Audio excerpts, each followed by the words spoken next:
We are not building only for today. We are building also for tomorrow.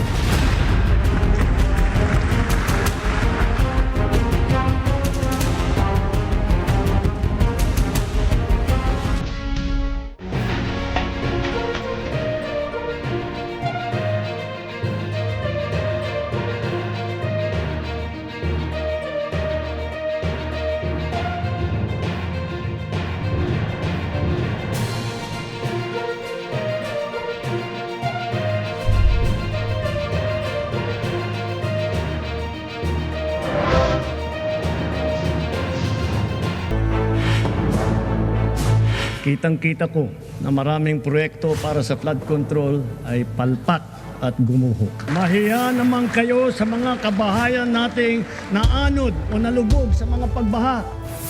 Nakita ko na ang report.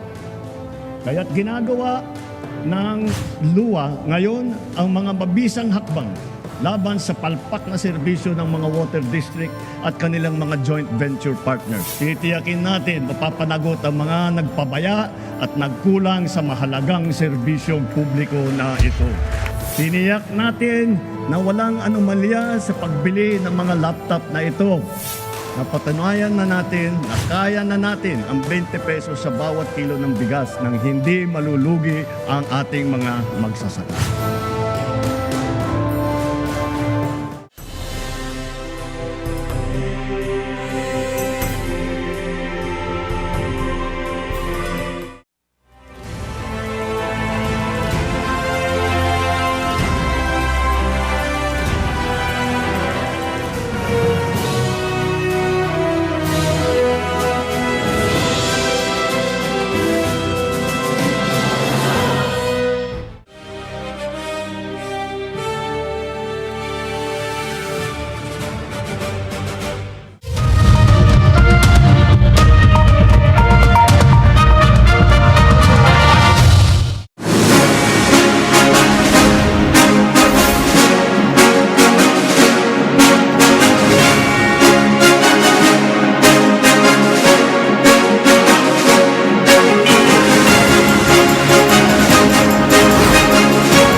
Ang totoong estado ng bayan. Bigo at dismayado ang mga tao sa pamahalaan. Kailangan pa natin mas lalong galingan. Kailangan pa natin mas lalong bilisan. Ramdam sa kabuhayan at kalusugan. Itinuloy na po natin ang zero balance billing. Libre po. Kita sa lansangan. Nasa na ang 20 pesos na bigas? Ekonomiya at lipunan. Masasabi natin na mataas na ang tingin ng buong mundo sa Pilipinas. Sa loob at labas ng bayan. Papasalamat tayo sa ating mga magigiting ng OFW. Pangako, plano at pananagutan. Huwag tayo mawawalan ng pag-asa. Mga kababayan, tayo ito. Tayo ang bagong Pilipino. SONA 2026.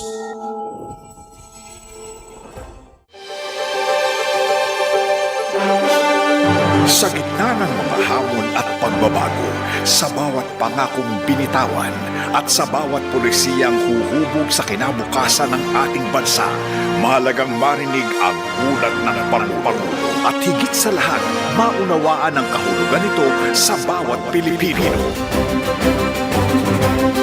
Mula sa batasang pambansa, ihahatid ng DZMM Radio Patrol sa Istrenta at DZMM Teleradyo ang mga balitang kumpirmado sigurado.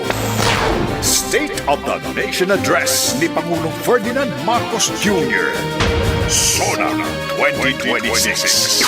Kasama ang inyong pinagkakatiwalaang anchors, Radio Patrol reporters at mga kumpirmado at siguradong eksperto. SONA 2026, the DZMM Special Coverage. Oras natin, ito na, alas 3:32 na po ng hapon.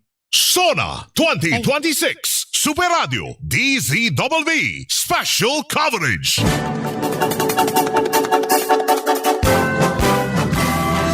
Mahiya naman kayo sa inyong kapwa Pilipino.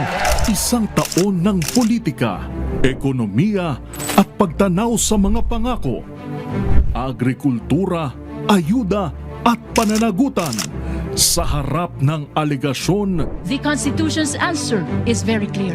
Power belongs to the people. korupsyon, Huwag mo akong pigilan sa mga insertions ko.